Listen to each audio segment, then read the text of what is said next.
அதே லேவியராகமத்தின் புத்தகம் 23வது அதிகாரம் 39வது வசனத்தை வாசிக்கலாம். லேவியராகமம் 23வது அதிகாரம் 39வது வசனம். நிலத்தின் பலனை சேர்த்து வைக்கும் 7ஆம் மாதம் 15ஆம் தேதி முதல் கர்த்தருக்கு பண்டிகை 7 நாள் ஆசரிக்க கடவுள். இந்த நல்ல அற்புதமான சாயங்கால வேளையிலும் நாம் தொடர்ந்து தியானித்து வருகிற வேத பாடத்தினுடைய தொடர்ச்சியாக நான் உங்களோடு கூட இந்த பகுதியை உங்களோடு பேச விரும்புகிறேன். கர்த்தருடைய பரிசுத்த நாமத்தினாலே கடந்த நாட்கள் முழுவதுமாய் இது குறித்து கொஞ்சம் தியானித்து வந்தேன். என்னுடைய சிந்தையில இவைகளை குறித்து நான் நிறுத்தி வந்தேன். ஏனென்றால் கடந்த தொடர் போதனையில நான் பேசி வருகிறது 91வது வாரம் எதிரேற்பு கொடுத்த நிருபம் அதனுடைய வெளிச்சம் என்கிற தலைப்பின் கீழ் இருந்து பேசி வருகிறது. அதிலே நாம் ஆசரிப்பு கூடாரத்தை குறித்து நாம் பேசுகிறோம். அதிலே வெளிப்பிரகாரம், மகா பரிசுத்த ஸ்தலம், பரிசுத்த ஸ்தலம், அதை தொடர்ந்து மேதி, சமூக தப்பங்கள், உடன்படிக்கை பெட்டி, அதன் பிறகு பலிபீடம் எப்படி இருக்கும், வெண்கல தொட்டி எப்படி இருக்கும், இதெல்லாம் எதற்கு அடையாளமா இருக்கிறது என்பதை எல்லாம் குறித்து கடந்த வாரம் வரையிலும் பேசினேன். கடந்த தொடர் போதனையில பேசினது குத்து விளக்கை குறித்து பேசினோம். 4 வாரங்கள் உங்களோடு கூட குத்து விளக்கை குறித்து பேசினேன். கடந்த வாரம் நான் பேசினது குத்து விளக்கு எதோடு கூட ஒப்புமையா இருக்கிறது, சபையோடு கூட அது எப்படி ஒப்பிட்டு வந்தது, புதிய ஏற்பாட்டு சபைக்கும் பழைய ஏற்பாட்டு சபைக்கும் இருக்கிற வித்தியாசம் என்ன, இடித்து பிறந்த தெளிவான ஒளிவ எண்ணெய் யார், இஸ்ரவேலர்களுக்கு என்று அனுப்பப்பட்டிருக்கிற ஒளிவு மரங்கள் யார் என்பதெல்லாம் குறித்து உங்களோடு கூட பேசினேன். கடந்த வாரம் பேசும்போது அதை எல்லாவற்றையும் ஒன்றாக இணைத்து சபைக்கு அனுப்பப்பட்ட பரிசுத்தவான்கள், செய்தியாளர்கள் என்ன செய்ய வேண்டும், அவர்கள் எதற்காக அனுப்பப்பட்டார்கள் என்பதெல்லாம் குறித்து பேசுவோம். இந்த வாரத்தில் நான் உங்களோடு கூட பேச போகிற விஷயம், நான் குத்து விளக்கை பிறகு நான் பேசுகிற விஷயம் யூபிலி வருஷம், அதாவது விடுதலையின் ஆண்டு. அதுதான் யூபிலி வருஷம்னு சொல்லுவாங்க. யூபிலி வருஷம் என்னன்னு சொல்றாங்க, விடுதலையின் ஆண்டுன்னு சொல்றாங்க. பழைய ஏற்பாட்டிலே வாசிக்கப்பட்ட ஒவ்வொரு விஷயங்களும் புதிய ஏற்பாட்டுக்கு ஒரு நிழலாக தான் இருந்திருக்கிறதே தவிர நிழல் இல்லாமல் நிஜம் இல்லை. நான் மீண்டும் சொல்லுகிறேன், நிஜத்தை அடையாளப்படுத்ததான் கர்த்தர் நிழலை வைத்தார். அப்ப பழைய ஏற்பாட்டிலே செய்யப்பட்ட, சொல்லப்பட்டிருக்கிற, ஆசரிக்கப்பட்டிருக்கிற ஒவ்வொரு காரியங்களும் புதிய ஏற்பாட்டிலே நிஜமாய் நடக்க போகிற சம்பவத்திற்கு முன் அடையாளமாய் இருந்தது. நமக்கு புதிய ஏற்பாடு வேண்டாம் நம்ம சொல்லி ஒதுக்கி, பழைய ஏற்பாடு வேண்டாம்னு சொல்லி நம்ம ஒதுக்கிட்டோம்னா புதிய ஏற்பாட்டில இருக்கிற நிஜம் உறுதிப்பட பழைய ஏற்பாடு தான் நமக்கு என்னவா இருக்குங்க, ஆதாரமா இருக்கிறது. இயேசு மாம்சத்தில் வந்தபோது சொல்லுகிறார், வேத வாக்கியங்களை ஆராய்ந்து பாருங்கள், அவைகளால் நித்திய ஜீவன் உண்டு என்று எண்ணுகிறீர்களே, என்னை குறித்து சாட்சி கொடுக்கிறவர்களும் அவைகளே என்றார். இயேசு இதை சொல்லும் போது அங்கே மத்திய, மார்க்கு, லூக்கா, யோவான், அப்போஸ்தலர் நடவடிக்கைகள், ரோமர், கொரிந்து பட்டணத்திலே கொரிந்தியர்கள் நிருபம், கலாத்தியர், பிலிப்பியர், இந்த கொலேசியர், இந்த நிருபங்கள் எதுவுமே கிடையாது. அவர் வேத வாக்கியங்களை ஆராய்ந்து பாருங்கள் சொன்னப்ப, அவர் வந்தப்ப சொன்னப்ப இருந்த வேத வாக்கியம் என்னங்க, பழைய ஏற்பாடும் தீர்க்க தரிசனங்களும் ஆகமங்களையும் தான் அவர் சொல்லுகிறார். அப்ப ஆண்டவர் சொல்லுகிற விஷயம் என்னன்னா, அதெல்லாம் ஆராய்ந்து பார்,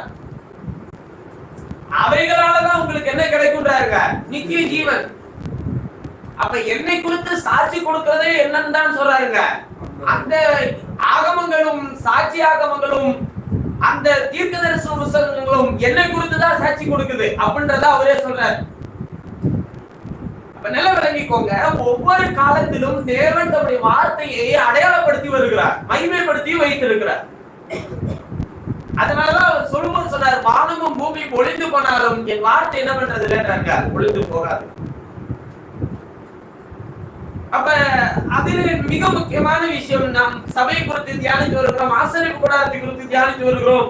ஆசரிப்பு கூடாரம் வெளிப்பிரகாரம்னா நம்முடைய சரீரம், உள் பிரகாரம்னா பரிசுத்த ஸ்தலம் என்றால் அது நம்முடைய ஆவி, அந்த மகா பரிசுத்த ஸ்தலம்னா நம்முடைய ஆத்மா என்பதெல்லாம் குறித்து நாம் தியானித்தோம். ஆசரிப்பு கூடாரம் இன்றைக்கு எதற்கு அடையாளமா இருக்கிறது?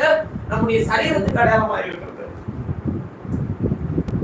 அப்ப இந்த யூபிலி வருஷம் எனக்கூடிய இந்த காரியங்களும் வேதத்தில் புதிய ஏற்பாட்டோடு கூட எந்த விஷயத்தில் இணைந்து வருகிறது என்றும், இதிலே இன்றைக்கு நாம் ஒவ்வொருவரோடும் கர்த்தர் என்ன பேச விரும்புகிறார் என்பதையும் தான் நாம் தியானிக்க போகிறோம்.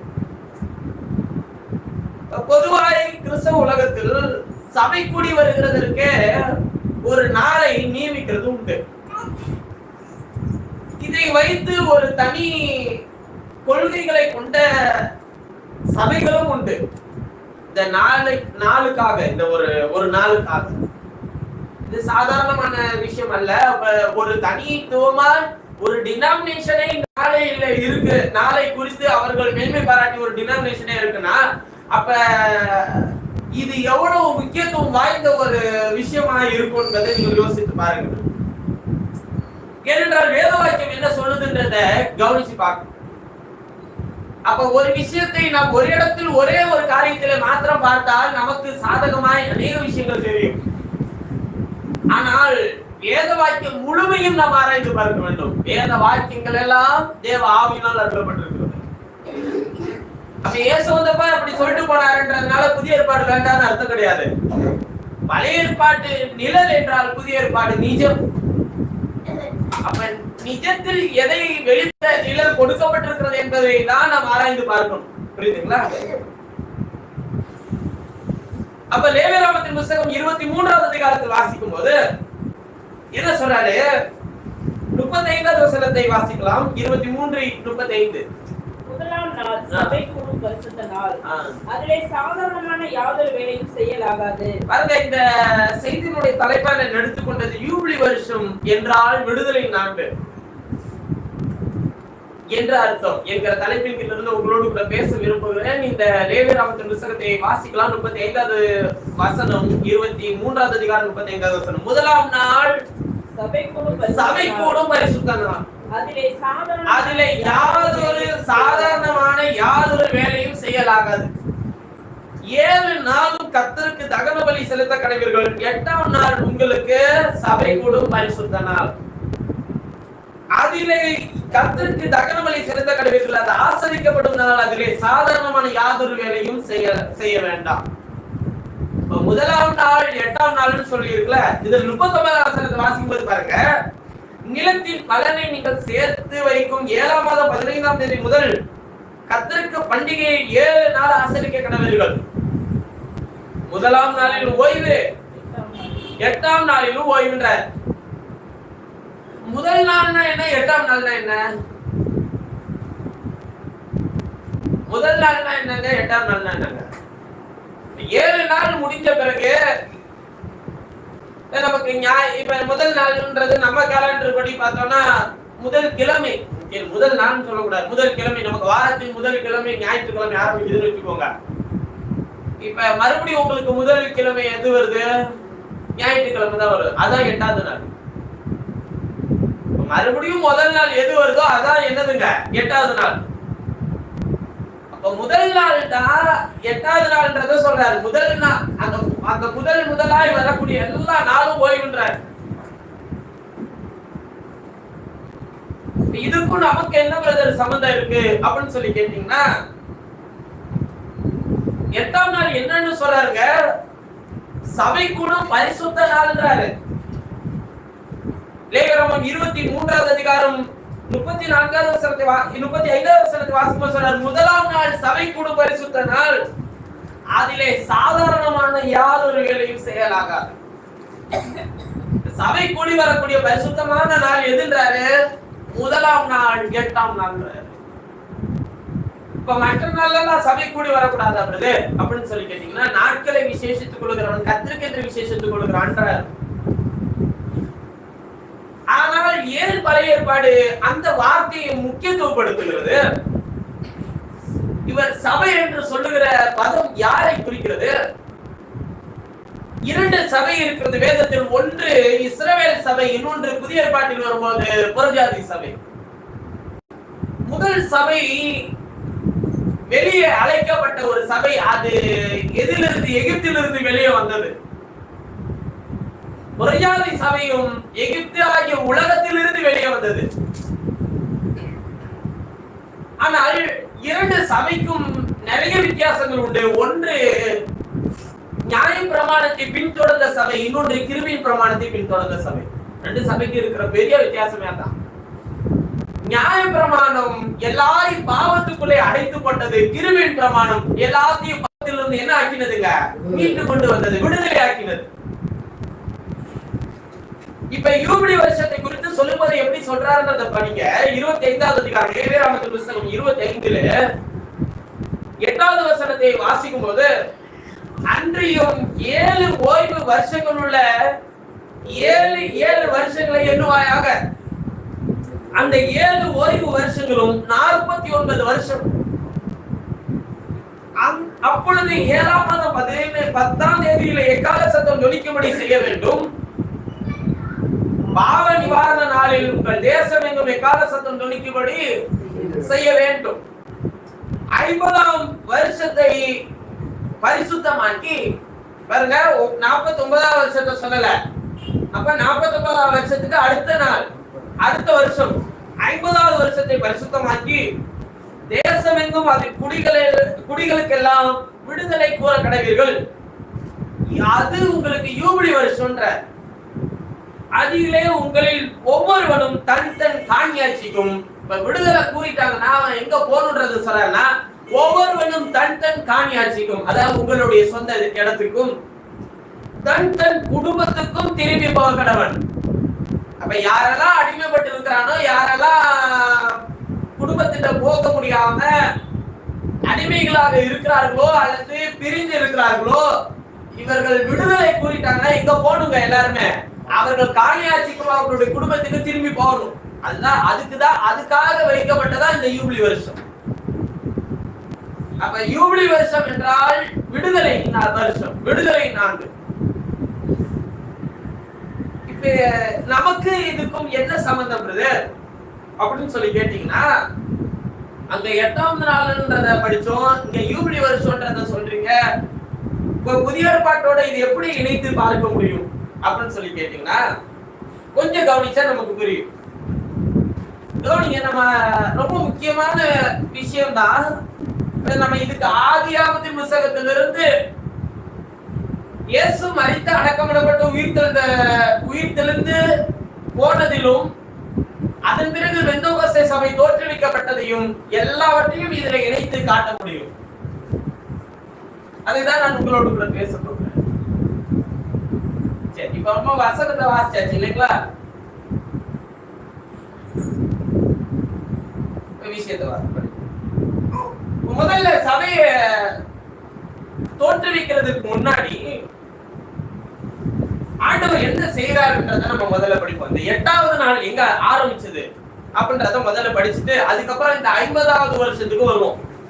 50வது வருஷம் எல்லாத்துக்கும் விடுதலை கூறி எல்லாரும் அவங்க வீட்டுக்கு போங்கன்னு சொன்னாரு. இப்ப இதை நம்ம 2வது தியானிக்கணும். இதை தெரிஞ்சுக்கணும்னா முதல்ல 8ஆம் நாள் எப்படி வந்துச்சுன்றது தெரிஞ்சாதான் 50வது வருஷம் புரியும். புரியுதுங்களா? இப்ப நம்ம ஆதியாகமத்தின் புத்தகத்துக்கு போவோம். 1வது அதிகாரத்துக்கு போவோம். ஆதியாகமத்தின் புத்தகம் 1வது அதிகாரம் 27வது வசனத்தை வாசிக்கலாம்.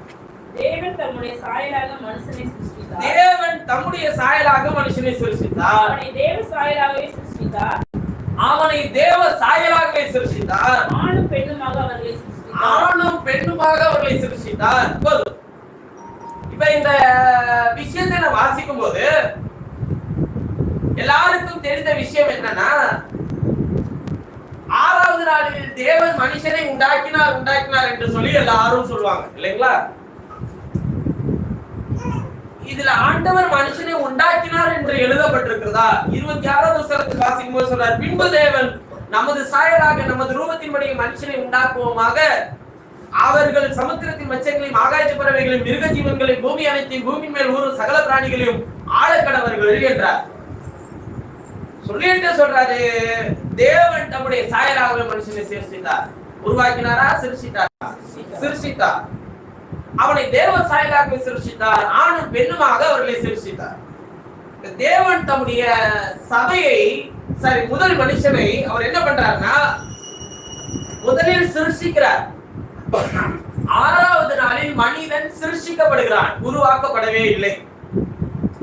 எப்பொழுது உருவாக்கப்படுகிறான் என்றால், இரண்டாவது அதிகாரம், ஆதியாகமத்தின் புத்தகம் 2வது அதிகாரம் 2வது வசனத்தை வாசிக்கும் போது வாசிக்கலாம். தேவன் தாம் செய்த தம்முடைய கிரியைகளை 7ஆம் நாளில் நிறைவேற்றி தாம் உண்டாக்கின தம்முடைய கிரியைகளை எல்லாம் முடித்த பின்பு 7ஆம் நாளிலே ஓய்ந்திருந்தார். தேவன் தாம் 5 வசனம் மாதிரி வாசிங்க பார்க்கலாம். தேவன் தாம் சிருஷ்டித்து உண்டு பண்ணின தம்முடைய கிரியையை எல்லாம் முடித்த பின்பு அதிலே ஓய்ந்திருந்தபடியால் தேவன் 7ஆம் நாளை ஆசீர்வதித்து அதை பரிசுத்தமாக்கினார். தேவனாகிய கர்த்தர் பூமியையும் வானத்தையும் உண்டாக்கின நாளிலே வானமும் பூமியும் சிருஷ்டிக்கப்பட்ட வரலாறு இவைகளே. தேவனாகிய கர்த்தர் பூமியையும் வானத்தையும் உண்டாக்கின நாளிலே வானமும் பூமியும் சிருஷ்டிக்கப்பட்ட வரலாறு இவைகளே. அதாவது இப்ப வந்து எல்லா 7 நாளையும் முடிச்சாச்சு, எல்லா வரலாறு முடிஞ்சிருச்சுன்றாரு. சிருஷ்டிக்கப்பட்ட வரலாறு இவைகளை அவன் முடிக்கிறார். அடுத்து 5வது வசனத்தை வாசிக்கும் போது நிலத்தினுடைய சகலவித செடிகளும் பூமியின் மேல் இன்னும் உண்டாகவே இல்லை. நிலத்தினுடைய சகலவித பூண்டுகளும் இன்னும் முளைக்கவே இல்லை. ஏனெனில் தேவனாகிய கர்த்தர் பூமியின் மேல் இன்னும் மழையை பெய்ய பண்ணார். ஏன்னா முன்னாடியே அவர் விதை தரும் சகலவித செடிகளும் பூண்டுகளும் முளைப்பிக்க கடவுதுன்னு சொல்லிட்டாரு. ஆனாலும் இன்னும் என்ன பண்ணல, முளைக்கல. 3வது நாளே ஆண்டவர் இதை செய்துட்டாரு, ஆனாலும் அது முளைக்கல. காரணம் என்னன்னா, நிலத்திற்கு மழையை என்ன பண்ணல, பெய்ய பண்ணல. அதனால அது இன்னும் முளைக்கல. நிலத்தை பண்படுத்த மனுஷனும் இருந்தது. இதுதான் ரொம்ப முக்கியம். நிலத்தை பண்படுத்த யாரும் இல்லையா? மனுஷனும் இருந்ததில்லைன்றார். இப்ப 6வது நாளில் சிருஷ்டிக்கப்பட்ட மனுஷன் எங்கே போனான்? 6வது நாளே மனுஷன் உண்டாக்கிட்டாருன்னு சொன்னாங்கன்னா, இங்க 5வது வசனத்துல என்ன சொல்ற? 2வது அதிகாரம் 5வது வசனத்துல 7 நாள் முடிஞ்ச பிறகு நிலத்தை பண்படுத்த யார் இல்லைன்றாருங்க? மனுஷன் இல்லைன்றாரு. அப்ப 6வது நாளில் எந்த மனுஷனை சிருஷ்டித்தார்? பண்படுத்த மனுஷன் இருந்ததில்லை. 6வது வசனத்தை வாசிங்க பார்க்கலாம். அப்பொழுது மூடு பனி பூமியிலிருந்து எழும்பி பூமி எல்லாம் இப்ப வந்து விதையை விதைக்கிறதுக்கு, விதையை உழைக்க செய்யறதுக்கு கர்த்தர் எதை கொடுக்கிறாரு? மூடு பனியை. அடுத்து 7வது வசனத்தை வாசிங்க. தேவனாகிய கர்த்தர் மனுஷனை பூமியின் மண்ணினாலே உருவாக்கி. பாருங்க, இப்ப நிலத்தை பண்படுத்த மனுஷன் இல்லாம இருக்கிறான்ல. 7 நாள் முடிஞ்சிருச்சு, நிலத்தை பண்படுத்த மனுஷன் இல்ல. இப்ப மனுஷன் பண்றாங்க, ஆண்டவர் உருவாக்குறார். தேவனாகிய கர்த்தர் மனுஷனை பூமியின் மண்ணினாலே உருவாக்கி. இப்பதான் இந்த வார்த்தை வருது, உருவாக்கி. ஜீவ சுவாசத்தை அவர் நாசியிலே ஊதினார். மனுஷன் என்னான? மனிதன் ஜீவாத்மாவானான். 27வது வசனத்துல வாசிக்கும் போது, ஆதியாகமம் 1:27 வாசிக்கும் போது சொல்றாரு, தேவன் தம்முடைய சாயலாக மனுஷனை சிருஷ்டித்தார். இங்கே மனுஷனை உருவாக்கினார். அப்ப தேவன் தம்முடைய சாயலாக மனுஷனை சிருஷ்டித்தார். இப்ப அவருக்கு என்ன சாயல் இருக்கு? ஆவியின் சாயல். தேவன் ஆவியா இருக்கிறார். அப்ப மனுஷனை சிருஷ்டிக்கப்பட்ட போது எப்படி இருக்கிறார்? இங்க மனுஷனை சிருஷ்டித்தது ஆவியின் மனுஷனை. 6வது நாளில், 6ஆம் நாளில் சிருஷ்டிக்கப்பட்ட மனிதன். 7 நாள் முடிஞ்சிருச்சு, பரிசுத்தமாக்கினாரு, அதில் ஓய்ந்து இருக்கிறாரு. 7 நாளைக்கு பிறகு இப்ப யாரை உருவாக்குறாரு? சரீரமாகிய மனுஷனை உருவாக்குறாரு.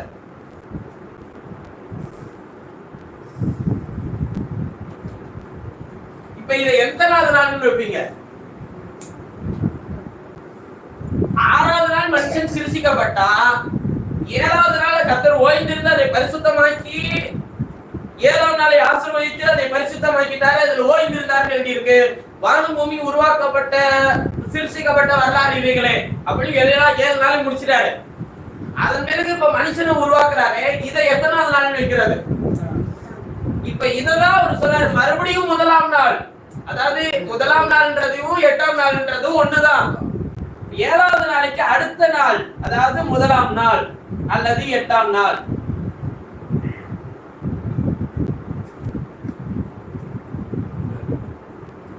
கவனிங்க, 7வது நாளைக்கு அடுத்த நாள் திரும்பவும் அவர் முதலில் கொண்டு போய் மனிதனை நிறுத்துகிறார். சிருஷ்டிக்கும் போது எல்லா சிருஷ்டிப்புக்கும் முதன்மையாய் கர்த்தர் நம்மை தான் வச்சிருக்கிறாரு. அது யாக்கோபுல எழுதுவார், தேவன் சித்தம் கொண்டு தம்முடைய சிருஷ்டிகளில் நாம் முதல் பலன்கள் ஆவதற்கு அப்படின்னு எழுதுறாரு. இப்ப 8ஆம் நாள் என்பது ஒரு சரீரம், மனிதனுடைய சரீரம் உருவாக்குறதற்காக தேவன் எடுத்துக்கொண்ட ஒரு நாள். இப்ப ஆவியாகிய மனுஷன் 6வது நாளில் சிருஷ்டிக்கப்பட்டான் அவருடைய சாயலாக. சரீர பிரகாரமான மனுஷன் பூமி மண்ணினாலே உருவாக்கப்படுகிறான் 7 நாளைக்கு பிறகு. இப்ப இது ரெண்டு இணைக்கிற பகுதியே இதுதான், ஆத்மா தான். தேவன் கொடுத்த ஜீவன் எங்க இருக்கு? ஆவியிலயோ சரீரத்திலயோ இல்ல, ஆத்மாலதான் இருக்கு. மனிதன் என்ன ஆனான்? ஜீவாத்மாவானான். அப்ப தேவன் தம்முடைய நாசியின் சுவாசத்தை ஊதி மனுஷன் நாசியில ஊதினார், மனுஷன் ஜீவாத்மாவானான்றாரு. இப்ப அவர் தம்முடைய ஜீவனை எங்க வைத்திருக்கிறார்னா உங்களுடைய ஆத்மாவில தான் வச்சிருக்கிறார். அதனாலதான் அவர் சொன்னாரு, பாவம் செய்கிற ஆத்மா சாகும். இப்ப என்ன, எது செத்து போது? பாவம் செய்யும் போது ஆத்மால இருக்கிற ஜீவன் போயிருது. ஜீவனை எது? வசனம் இல்லாத ஒரு வாழ்க்கை வாழ்றோம். அப்ப இதுவரையிலும் புரிஞ்சிச்சா? இப்ப கவனிங்க, இது ஒரு ஆரம்பம் தான். எவ்வளவு தூரம் பேச முடியுதோ அவ்வளவு தூரம் பேசுறேன். அப்புறமேட்டு மறுபடியும் யூபிலி வருஷத்துக்கு அடுத்த வாரம் கூட இன்னும் கொஞ்சம் தியானம். இப்ப இந்த முதல் மனுஷனுக்கு பேர் தான், இது 6ஆம் நாள், இது 8ஆம் நாள். இந்த முதல் மனுஷன் சரீர பிரகாரமாய் உருவாக்கப்பட்ட இந்த முதல் மனுஷன் பேர் என்ன வச்சாருங்க? ஆதாம். மனுஷன் பேர் இருக்கிறாரு, அப்புறம் அவனதான் நம்ம என்னன்னு சொல்றாங்க, ஆதாம். இந்த முதல் மனுஷனாகிய ஆதாம் பூமி மண்ணினால் உண்டாக்கப்பட்டவன். இவன் உருவாக்கப்படும் போதே மகிமின் சரீரத்திலே இருந்தவன். ஏனென்றால் அவனை குறித்து சொல்லும்போது சொல்லுகிறார், அவர்கள் இருவரும் நிர்வாணிகளா இருந்தும் என்ன பண்ணலன்றாங்க? வெட்கப்படாதிருந்தார்கள். அப்ப ஆதாம் பூமி மண்ணினால் உருவாக்கப்பட்டிருந்தும் அவன் மகிமையின் சரீரத்தை பெற்றவனாய் இருந்தான். ஏவாளும் மகிமையின் சரீரத்தை பெற்றவளாய் இருந்தார். மனுஷியாக உருவாக்கி கொண்டு வரும்போது மகிமையின் சரீரத்தை பெற்றவளாய் இருந்தார். மகிமையின் சரீரத்தில் இருக்கும் போதே பிசாசு அவர்களை வஞ்சித்து அந்த மகிமையின் சரீரத்தை அவர்கள் என்ன பண்ணினார்கள்? இழந்து போனார்கள். இழந்து போன பிறகு அவர்கள் பெற்றுக்கொண்ட மிகப்பெரிய வெளிப்பாடு என்ன? நாம் இருவரும் நிர்வாணிகளா இருக்கிறோம்ன்ற வெளிப்பாட்டை பெற்றுக்கொண்டார்கள். இப்ப நல்லா கவனிங்க, இந்த முதல் மனுஷனாகிய ஆதாமினுடைய மீறுதலினால் நியாயப்பிரமாணம் வந்து பிறகு எல்லாரையும் பாவத்துக்குள்ளே அடைத்து போட்டது. பாவம் செய்யாதவர்களை கூட பாவம் ஆண்டு கொண்டது என்று சொல்லி ரோமத்திலே வாசிக்கிறோம். ஒருவனுடைய மீறுதலினாலே எல்லாரும் பாவத்துக்குள்ளானார்கள் சொல்லி எழுதியிருக்கு. இந்த முதல் மனுஷனாகிய ஆதாமின் சரீரம் உருவாக்கப்பட்டது எப்ப அப்படின்னு சொல்லி கேட்டீங்கன்னா, மகிமின் சரீரம் மாறி அவன் உருவாக்கப்பட்டது எப்பன்னு கேட்டீங்கன்னா 8ஆம் நாள். இப்ப எதெல்லாம் சேருதுன்னு பாருங்க. அந்த 8ஆம் நாள்ல 6வது நாளே உருவாக்கப்பட்டு சிருஷ்டிக்கப்பட்டு வைத்திருந்த ஆவியின் மனிதன் இங்கே சரீர பிரகாரமாய் மண்ணினாலே மனுஷனை உண்டாக்கி அந்த ஆவியை சரீரத்துக்குள்ள வைத்து கர்த்தர் நாசியின் சுவாசத்தை ஊதி மனுஷன் என்ன ஆனா ஆத்மான்ற உள்ள உன்னை வச்சு, இப்ப மனுஷனுக்கு எத்தனை தன்மை இருக்குங்க? ஆவி, ஆத்மா, சரீரம் எனக்கூடிய 3 தன்மைகளை உள்ள வச்சு, இந்த 3 தனித்தனியா கழட்டி வச்சுட்டு வர முடியாது. 3 உள்ளடக்கினா ஒரே மனிதன். புரியுதுங்களா? அப்ப ஆவி, ஆத்மா, சரீரம் எனக்கூடிய 3 ஒன்றாய் சேர்ந்து மகிமின் சரீரமாக இருந்ததுதான் ஆதாமின் எனக்கூடிய ஒரே சரீரம், ஒரு மனுஷனாக இருந்தான். இப்ப இந்த மனுஷன் இணைக்கப்பட்ட நாள் தான் 7வது நாளைக்கு அடுத்த நாள், அதாவது 8வது நாள். பிறகு 1ஆம் நாள் கூட வச்சுக்கலாம். சரிங்களா? இந்த முதல் நாள் என்ன கிழமை பிரதர்? ஞாயிற்றுக்கிழமையா, திங்கக்கிழமையா அல்லது சனிக்கிழமையா பிரதர் அப்படின்னு சொல்லி கேட்டீங்கன்னா, கிழமைக்கும் நாடுக்கும் என்ன இல்ல, சம்பந்தம் இல்ல. பாருங்க, ஆண்டவர் வானம் என்கிற ஆகாய விரிவிலே சுடர்களை படைத்தார். படைக்கும் போது காலங்களை குறிக்கிறதற்காக சுடரை படைத்தார், மாதங்களை குறிக்கிறதற்காக சுடர்களை படைத்தார், நாட்களை குறிக்கிறதற்காக சுடர்களை படைத்தார். கிழமையை குறிக்கிறதற்காக சுடர்களை படைத்தார் நீங்க எழுதியிருக்கா? இல்ல. அவைகள் அடையாளங்களுக்காக சுடர்களை கூட படைச்சிருக்கிறார். ஆனா கிழமை நாம் வைத்துக் கொண்டதுதான். நாள் மாறாது பாருங்க. ஆனா கிழமை என்ன பண்ணிட்டே இருக்கு? மாறிட்டே இருக்கு. இப்ப நல்லா விளங்கிக்கோங்க. 8ஆம் நாள் என்று சொல்லுகிறது அவர் 1ஆம் நாளே சொல்றார். இப்ப இவங்க எதுக்கு போராடிட்டு இருக்கிறாங்கன்னா, சனிக்கிழமை தான் நிரூபிக்க ஒரு கூட்டம், ஞாயிற்றுக்கிழமை தான் நிரூபிக்க இன்னொரு கூட்டம் இருக்கு. இப்ப எதையும் நிரூபிக்க தேவையில்ல. புதிய ஏற்பாட்டுல சொல்றாரு, நாட்களை விசேஷத்துக்கு கொள்கிறவன் கர்த்தருக்கென்று விசேஷத்துக்கு கொள்கிறான். நீ எந்த நல்ல நாளும் ஆராதனை செய், அவரை தொழுது கொள்கிறவர்கள் ஆவியோடும் உண்மையோடும் தொழுது கொள்ளுங்க. அவ்வளவுதான் ஆண்டவர் எதிர்பார்க்க. இப்ப கவனிங்க, இந்த முதல் மனுஷனாகிய ஆதாமின் சரீரம் ஒன்றாய் சேர்க்கப்பட்டு கூட்டப்பட்டது எப்ப அப்படின்னு சொல்லி கேட்டீங்கன்னா 8ஆம் நாள், அதாவது 7 நாளைக்கு பிறகு. ஆவி, ஆத்மா, சரீரம் எனக்கூடிய 3 தன்மைகள் ஒன்றாய் சேர்ந்து ஒரு மனிதனாக கூட்டப்பட்டது சபை. அந்த ஒரு சரீரத்தை ஒன்றாய் கூட்டி எழுப்பினது எப்பன்னு கேட்டா 8ஆவது நாள். இப்ப விளங்கிக்கோங்க. ஏன்னா ஆதாமுக்குள்ள யார் இருக்கிறா? இங்க ஏவாளும் இருக்கிறா. புரியுதுங்களா? ஆதாம இறந்த பண்ணி அதுக்கப்புறம் ஆதாமுக்குள்ள இருந்து யாரை எடுத்தது? ஏவாளை எடுக்கிற. இப்ப இந்த முதல் மனுஷனாகி ஆதாம் கூட்டப்பட்டது அல்லது இந்த பூமிக்கு வந்தது எப்பன்னு கேட்டீங்கன்னா 8ஆவது நாள். இப்ப இந்த மனுஷன் 8ஆவது நாளில வந்திருக்கிறார் என்றால், இந்த ஒரு மனுஷனுடைய மீறுதலினால எல்லாரும் பாவத்துக்குள்ளே விழுந்தோம். இப்ப இன்னொரு ஆதாம் இருக்கிறார். அவர் யாருன்னு கேட்டா, அவர்தான் வானத்திலிருந்து இறங்கின கர்த்தர். இவரையும் என்ன பைபிள் சொல்லுது? பிந்தின ஆதாம் சொல்லுது. முந்தின ஆதாம் பூமியின் மண்ணிலிருந்து உண்டானவன், பிந்தின ஆதாம் வானத்திலிருந்து இறங்கின கர்த்தர். 1 கொரிந்தியர் புத்தகம் 15ஆவது அதிகாரம்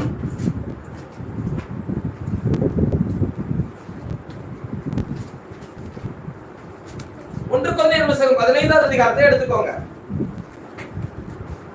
46வது 45வது வசனத்திலிருந்து வாசிங்க பார்க்கலாம்.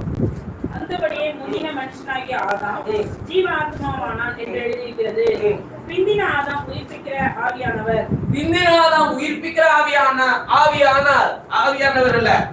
பிந்தின ஆதாம் உயிர்ப்பிக்கிற ஆவியானார். ஆவியும் ஆவிக்குரிய சரீரம் முந்தினதல்ல. ஆவிக்குரிய சரீரம் முந்தினதல்ல. என்ன சரீரமே முந்தினது. அப்ப எத்தனை சரீரம் இருக்கு? ஒரு சரீரம் ஆவிக்குரிய சரீரம், இன்னொரு சரீரம் ஜென்ம சரீரம். ஆவிக்குரிய சரீரம் பின்னினது. முந்தின மனுஷன் பூமியிலிருந்து உண்டான மண்ணானவன். இரண்டாம் மனுஷன் வானத்திலிருந்து வந்த கர்த்தர். இப்ப என்ன சொல்றாரு? இரண்டாம் மனுஷன், அதாவது இரண்டாவது ஆதாம் வானத்திலிருந்து வந்த கர்த்தர். யாரையோ நினைச்சுக்காதீங்க, அவர்தான் கர்த்தர். கர்த்தர் யார்? சங்கீதம் 95:3, சங்கீதம் 100:3 சொல்றது கர்த்தரே தேவன் என்று அறியுங்கள். அப்ப என்ன கவனிங்க, மனுஷன் உருவாக்கப்பட்ட நாளும், அதாவது சரீரமாக கூட்டி கட்டப்பட்ட நாளும் வாரத்தின் 1ஆம் நாள், அதாவது திரும்பவும் 7வது நாளைக்கு அடுத்த நாள் 8வது நாள் அல்லது 1ஆம் நாள் இப்படின்னு வச்சுக்கலாம். இப்ப இங்க 2ஆம் ஆதாம் யாருன்றது படிச்சாச்சுங்க, கர்த்தராகிய இயேசு. இவருடைய சரீரத்தை குறித்து சொல்றாரு. இவர் ஆவிக்குரிய சரீரம்ன்றார். இவர் மாம்சீக ஜென்ம சரீரம் கிடையாதா. இவர் என்ன சரீரமா? ஆவியின் சரீரம். இந்த ஆவிக்குரிய சரீரம் பிந்தினதுதான். இவர் புருஷ சித்தத்தினாலும் மாம்ச சித்தத்தினாலும் பிறக்காதவர். அப்படிப்பட்ட பிந்தினாதமாகிய இயேசு மரித்து அடக்கம் பண்ணப்பட்டு உயிர் தள்ளுறார். மத்திய சுவிசேஷம் 28வது அதிகாரம் 1வது வசனத்தை வாசிக்க பார்க்கலாம். மத்திய 28 1வது வசனம்.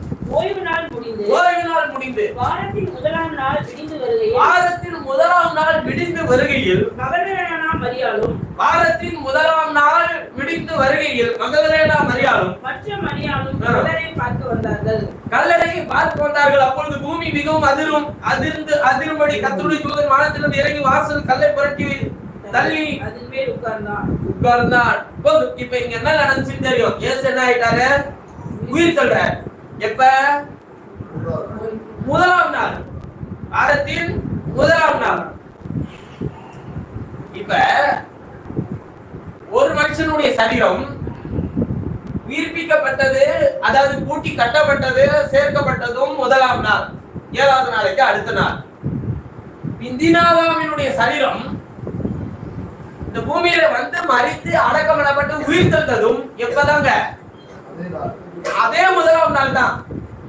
அதாவது 7வது நாளைக்கு அடுத்த நாள். கவனிங்க,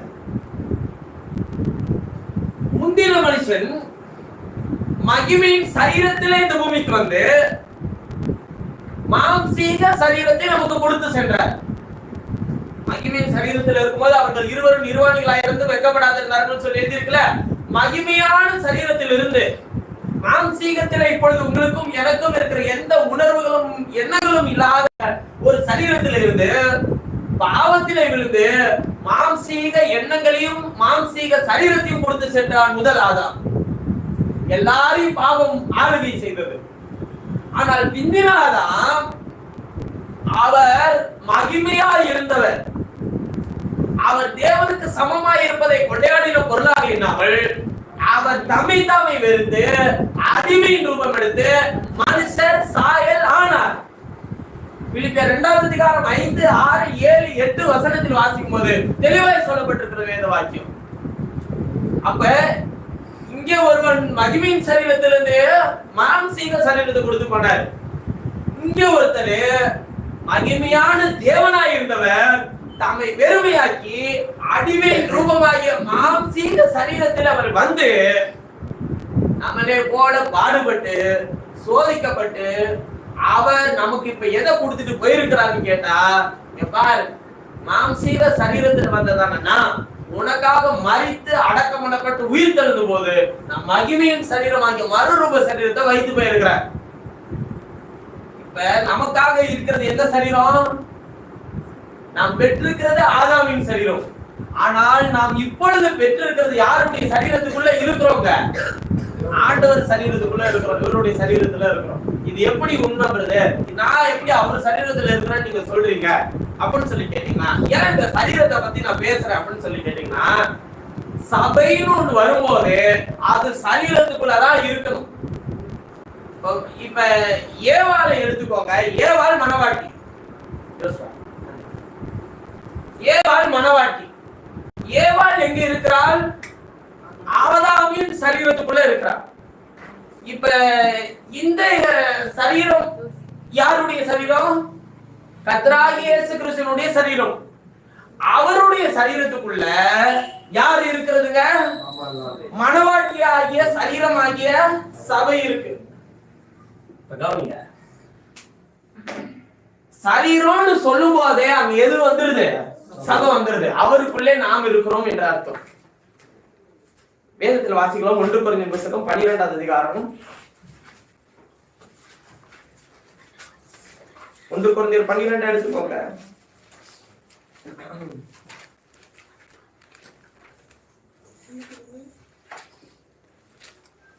பன்னிரெண்டாவது வசனத்தை வாசிக்கலாம். எப்படி சரீரம் ஒன்று அதற்கு அவயங்கள் அநேகம். எப்படி சரீரம் ஒன்று அதற்கு அவயங்கள் அநேகம். ஒரே சரீரத்தின் அவயங்கள் எல்லாம் அநேகமாய் இருந்தும் சரீரம் ஒன்றாகவே இருக்கிறது. சரீரம் ஒன்றாகவே இருக்கிறது. அந்த பிரகாரமாகவே கிறிஸ்துவும் இருக்கிறார். அந்த பிரகாரமாகவே இப்ப யார சொல்றாருங்க? சரீரம் சொல்லி கிறிஸ்துவும் இருக்கிறார். நாம் யூதராயினும் கிரேக்கராயினும், நாம் யூதராயினும் கிரேக்கராயினும், அடிமைகளாயினும் சுயாதீனராயினும், நாம் எல்லாரும் அடிமையாயினும் சுயாதீனராயினும், எல்லோரும் ஒரே ஆவினால், எல்லாரும் ஒரே ஆவினாலே ஒரே சரீரத்துக்குள்ளாக, எல்லாரும் ஒரே ஆவினாலே ஒரே சரீரத்துக்குள்ளாக ஞானஸ்நானம் பண்ணப்பட்டு, எல்லோரும் ஒரே ஆவிக்குள்ளாகவே தாகம் தீர்க்கப்பட்ட போது அதே 12வது அதிகாரம் 27வது வசனத்தை வாசிங்க. நீங்களே கிறிஸ்துவின் சரீரமாயும். சரீரம் யார சொல்றாரு?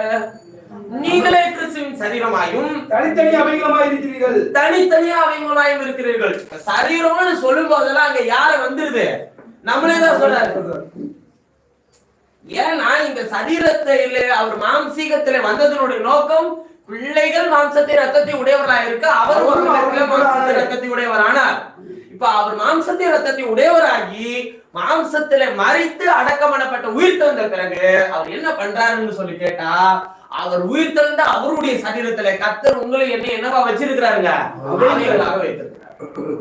அப்ப முதல் மனுஷனாகிய ஆதாம் எல்லாரையும் மீறுதலுக்குள்ளே உள்ளே தள்ளினான். அவன் கூட்டப்பட்டதும் 8வது நாள். இப்ப அந்த மீறுதலிலிருந்து விடுதலையாக்க, ரட்சிக்க, விடுதலை தர கர்த்தராகி இயேசு எனக்கூடிய 2ஆம் ஆதாம் நமக்காக வானத்திலிருந்து என்ன பண்ணினாருங்க? இறங்கி வந்து அவர் தம்முடைய சரீரத்தை சிலுவையிலே மரிக்க ஒப்பு கொடுத்ததன் மூலமாய் நாம் எல்லாரையும் விடுதலையாக்கி, சுகத்தை தந்து, பலத்தை தந்து, ஜீவனை தந்து, ஆரோக்கியத்தை தந்து, ரட்சிப்பை தந்து, மீட்பை தந்து அவருடைய சரீரமாகிய சபையில கர்த்தர் இன்றைக்கு நம்மள என்ன வச்சிருக்கிறாருங்க? அவைகளா வச்சிருக்கிறார். இப்ப நாம எல்லாரும் எங்க இருக்கிறோம்ன்றத விசுவாசிக்கணுங்க. நாம கிறிஸ்துவின் சரீரத்திலே இருக்கிறோம். நாம எங்கேயோ இல்ல, நாம கிறிஸ்துவனுடைய சரீரத்திலே இருக்கிறோம். இப்ப திரும்பவும் போய் நாம எங்க இருக்க போகிறோம்? அவருக்குள்ளாவே நித்தியமாய் நாம் வாழ போகிறோம். அதுதான் ஆண்டவர் நமக்கு தந்திருக்கிற மேன்மையான விஷயம். சரி, இப்ப இதுக்கும் அதுக்கு என்ன பிரதர் சம்பந்தம்? இப்ப இது 8வது நாள், அது வாரத்தின் 1ஆம் நாள், அது 8வது நாள், அதாவது உயிர் தெழுந்த 1ஆம் நாள். இப்ப சரீரம் எல்லாம் கூடப்பட்டது 8ஆம் நாள், 8ஆம் நாள் படிச்சாச்சு. இப்ப யூபிலி வருஷத்துக்கும் இதுக்கு என்ன சம்பந்தம் இருக்கு? ஏன்னா அது எத்தனாவது வருஷம் எழுதியிருக்கு? 50வது வருஷம் எழுதியிருக்கு. இப்ப இது புரிஞ்சிச்சா? முதல் மனுஷன் உருவாக்கப்பட்டது 8ஆம் நாள் ஆதாம்.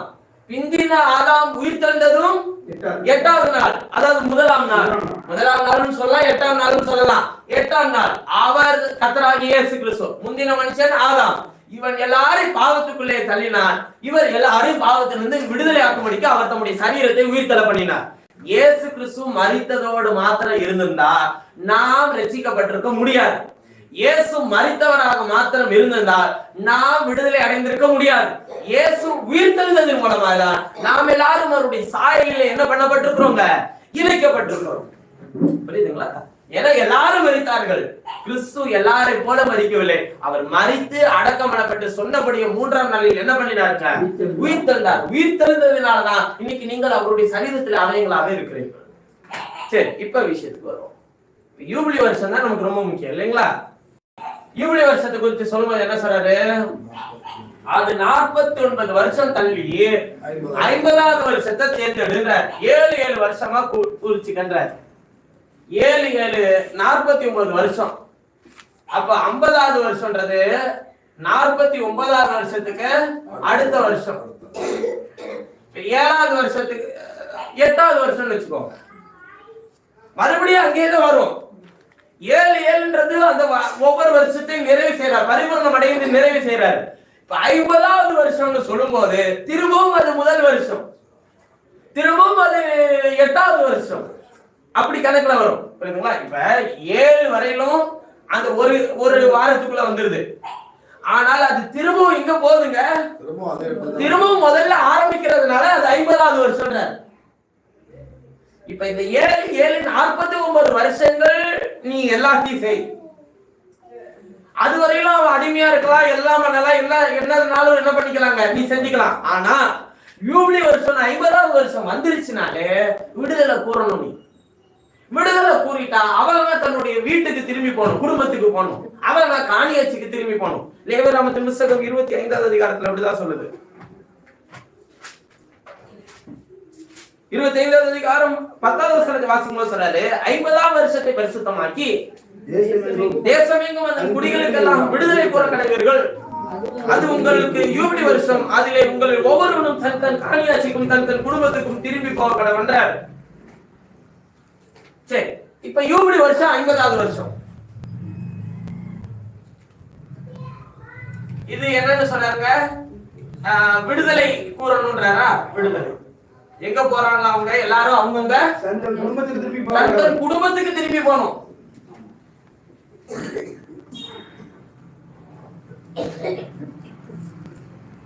சரி, இப்ப இது பழைய ஏற்பாட்டு புறஜாதி சபை, சரி, பழைய ஏற்பாட்டு இஸ்ரவேல் சபை.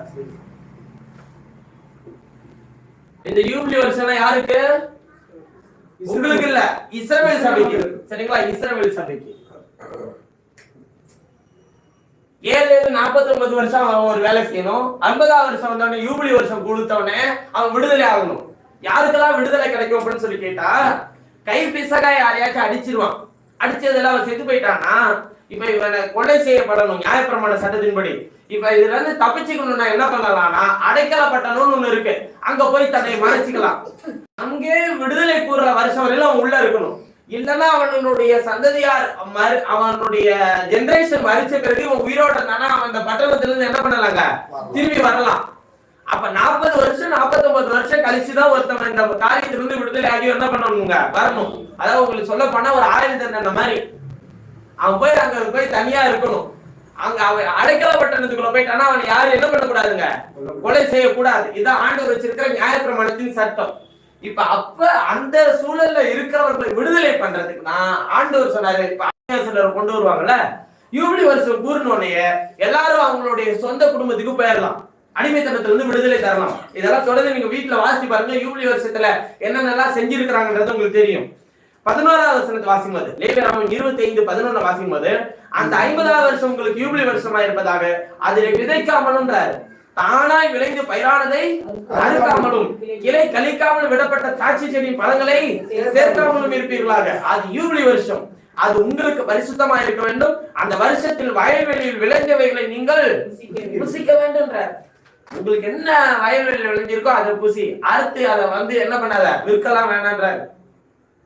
அடுத்து சொல்ற, யூபிலி வருஷத்தில் உங்களுக்கு அவனவன் தன் தன் காணியாட்சிக்கு திரும்பி போகக்கூடாது. உன்னோட தேசத்துக்கு போலாம், உன்னோட இடத்துக்கு நீ போலாம். ஆகையால் பிறனுக்கு எதையாவது விற்றாலும் அவனிடத்தில் எதையாவது கொண்டாலும் ஒருவருக்கொருவர் அநியாயமே செய்யக்கூடாது. யூபிலி வருஷத்துக்கு பின்வரும் வருஷங்களின் தொகைக்கேற்ப பிறனிடத்தில் கொள்வாயாக, பலனுள்ள வருஷங்களின் தொகைக்கேற்ப அவன் உனக்கு விற்பானாக எல்லாம் சொல்றாரு. இடத்த விற்க எப்படி, இப்ப இங்க இருந்து போறானா அவன் விற்கணும்னா அது அநியாயமா விற்க கூடாது, அது வாங்கக்கூடாது அப்படிலாம் சொல்லி இருப்பாரு. தொடர்ந்து நீங்க வாசிச்சீங்கன்னா அவ்வளவு இருக்கும். அதுக்கப்புறம் சகோதரனுக்கு எப்படி உதவி செய்யணும் யூபிலி வருஷத்துல அப்படின்றது எழுதப்பட்டிருக்கும். மொத்தம் எல்லாம் சொல்ற விஷயம் என்ன, விடுதலை கூறிட்டானா எல்லாம் போலாம், திரும்பி வீட்டுக்கு போகணும், அவன் குடும்பத்துக்கு போலாம். இதுதான் ஆண்டவர் சொல்ற விஷயம். இஸ்ரவேல் சபைக்கு இப்படி சொல்லியிருக்கிறார். இது நிழல். இப்ப பழைய ஏற்பாட்டுல ஒரு நிழல் இருந்துச்சுல, 8வது நாளில் ஆதாமின் சரீரம் கூட்டப்பட்டது.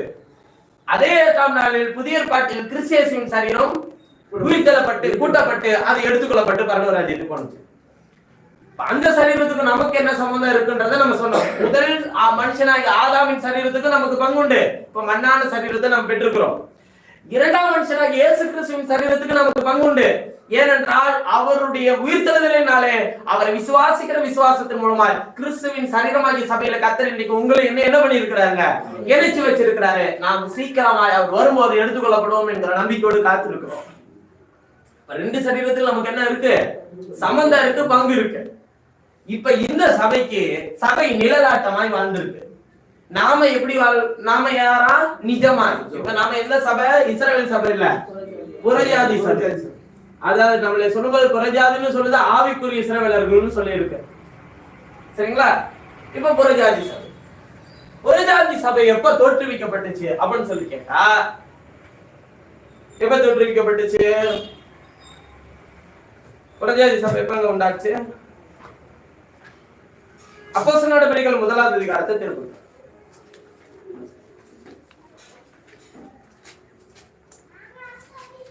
எல்லாரும் ஸ்தாபனம் எப்போ உருவாச்சு அப்பதான் பிரதர் அப்படின்னு நினைப்பாங்க. இல்ல, புறஜாதி சபை எப்போ உருவாச்சுன்னு கேட்டா, 1வது அதிகாரம் 2வது வசனம். அப்போஸ்தலர் நடபடிகள் 1வது அதிகாரம் 2வது வசனம். அவர் எடுத்துக்கொள்ளப்பட்ட நாள் வரைக்கும் செய்யவும் உபதேசிக்கவும் தொடங்கின எல்லாவற்றையும் குறித்து முதலாம் பிரபந்தத்தை உண்டு பண்ணினேன். அவர் பாடுபட்ட பின் உண்டு பண்ணினேன்னு சொல்லி அப்போஸ்தலர் எழுதுறார். அவர் பாடுபட்ட பின்பு 40 நாள் அளவும் அப்போஸ்தலருக்கு தரிசனமாகி தேவனுடைய ராஜ்யத்துக்குரியவைகளை அவர்களுடனே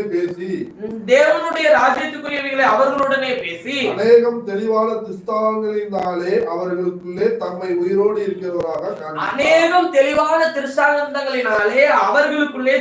உயிரோடு இருக்கிறவராக காண்பித்தார். அன்றியும் அவர் அவர்களுடனே கூடி வந்திருக்கும் போது அவர்களை நோக்கி யோவான் ஜலத்தினாலே ஞானஸ்நானம் கொடுத்தான். சில நாளுக்குள்ளே பரிசுத்த ஆவியினாலே ஞானஸ்நானம் பெறுவீர்கள். ஆகையால் நீங்கள் எருசலேம் விட்டு போகாமல் என்னிடத்தில் கேள்விப்பட்ட பிதாவின் வாக்குத்தத்தம் நிறைவேற காத்திருங்கள் என்று கட்டளையிட்டார். இப்ப கவனிங்க, புரஜாதி சபையை எப்ப தோற்றுவிக்க போறாரு அப்படின்னு சொல்லி கேட்டா எல்லாருக்கும் தெரியும் இந்த பெந்தகோஸ்தே என்னும் ஒரு நாள் வந்தது. 2வது அதிகாரம் 1 வசனத்துல வாசிக்கும் போது பெந்தகோஸ்தே என்னும் நாள் வந்த போது அவர்கள் எல்லாரும் ஒருமனப்பட்டு ஒரு இடத்தில் கூடி வந்திருந்தார்கள். பெந்தகோஸ்தே என்கிற ஒரு நாள், அது யூதர்களுடைய கலாச்சாரத்தின்படி அந்த நாளை அவர்கள் அனுசரித்து வந்தார்கள். அதுதான் இன்னைக்கு என்னவா மாறிடுச்சுங்க, பேராவே மாறி இருக்கு. இந்த நாள் எப்ப அப்படின்னு சொல்லி கேட்டீங்கன்னா எல்லாரும் சொல்றது இயேசு மரித்து அடக்கம் பண்ணப்பட்டு உயிர் தந்தார்ல, அதிலிருந்து உயிர் தந்த நாளிலிருந்து சரியாய் சொல்லணும்னா 50வது நாள் தான் என்ன நாளுங்க, பெந்தகோஸ்தே நாள்.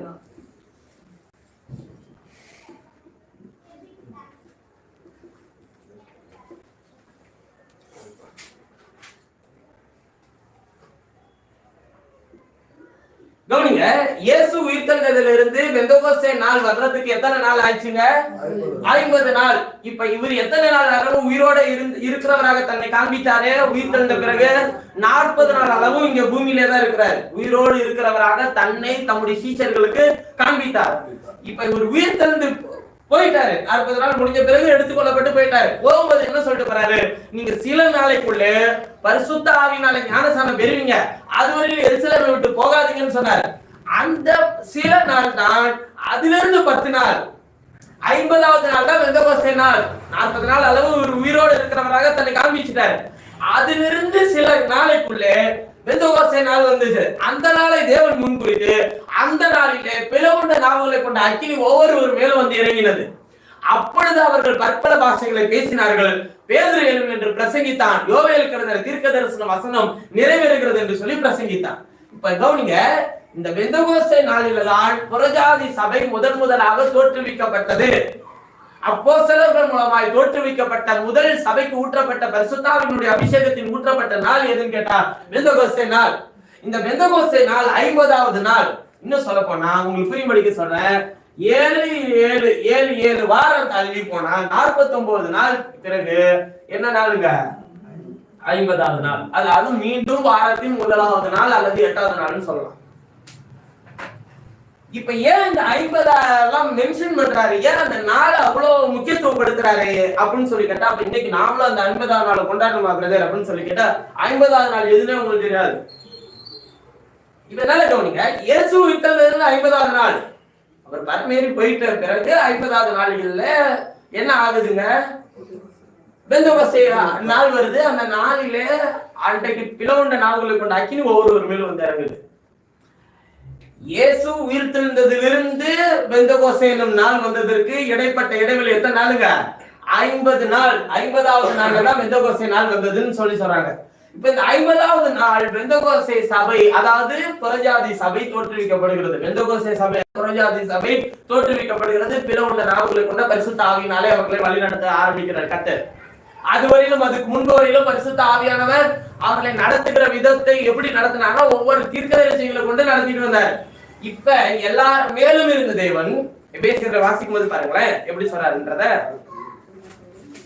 எபேசியர் 4வது அதிகாரம் 6வது வசனத்தை வாசிக்கும் போது 5:6 வாசிக்கும் போது சொல்றாரு, ஒரே கர்த்தரும், எபேசியர் 4:5-6, ஒரே கர்த்தரும் ஒரே விசுவாசம் ஒரே ஞானசானமும், எல்லாருக்குள்ளும் ஒரே கர்த்தரும் ஒரே விசுவாசம் ஒரே ஞானசானமும், எல்லாருக்குள்ளும் ஒரே தேவனும் பிதாவும் உண்டு. அவர் எல்லார் மேலும் அவர் எல்லாரோடும் உங்கள் எல்லாருக்குள்ளும் இருக்கிறவர். அவர் உங்கள் எல்லாருக்குள்ளும் இருக்கிறவர். இப்ப அவர் எல்லார் மேலும், அவர் எல்லார் மேலும் இருக்கார். எப்ப பழைய ஏற்பாட்டிலே இஸ்ரவேல் சபையோடு எல்லாரும் மேலும் பகலில் மேக சம்பத்தினாலும் இரவில் அக்கினி சம்பத்தினாலும் கண்மலையாக கூடியே இருந்தார். எல்லாரும் மேலும் இருந்தார். எல்லாரோடு எப்ப இருந்தாரு, அந்த பழைய ஏற்பாட்டில் இருந்த அவரே தான் இம்மானுவேலா எல்லாரோடு இருந்தார். இயேசுவாக மாம்சத்தில் வந்த போது அவர் உங்கள் எல்லாருக்குள்ளும் இருக்கிறவர். இப்ப பரிசுத்த ஆவியானவராக நமக்குள்ளே அவர் ஒருவர் தான், அவர் நமக்குள்ளே வாசம் பண்ணுகிறவராக இருக்கிறார். விளங்கி போங்க. இப்ப புறஜாதியினுடைய காலம் தோற்றுவிக்கப்பட்டதே பரிசுத்த ஆவியானவர் நிரப்பப்பட்ட பிறகுதான். இப்ப இதுவும் 50வது நாள் தான். யூபிலி வருஷமும் 50வது வருஷம் தான்.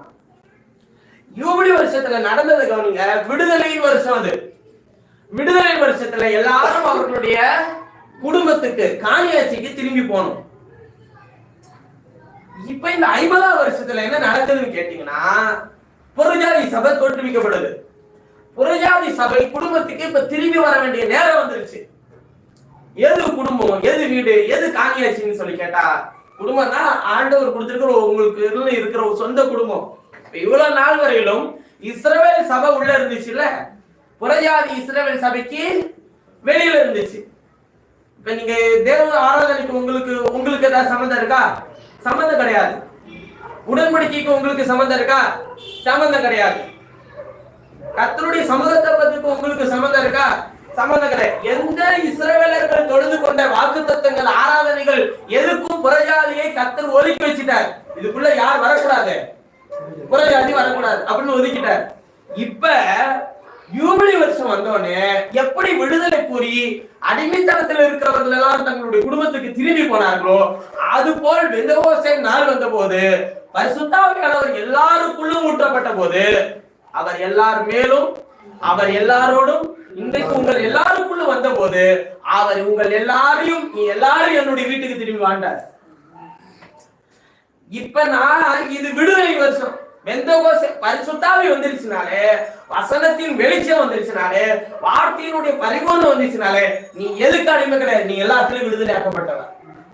இந்த உலகத்தின் பாவத்துக்கு மாத்திரம் இல்ல, சாபத்திற்கு மாத்திரம் இல்ல, இந்த உலகத்தின் அறியாமைக்கு நீ விடுதலை ஆக்கப்பட்டவன், மூட பழக்க வழக்கத்துக்கு விடுதலை ஆக்கப்பட்டவன், பாரம்பரியத்துக்கு விடுதலை ஆக்கப்பட்டவன்.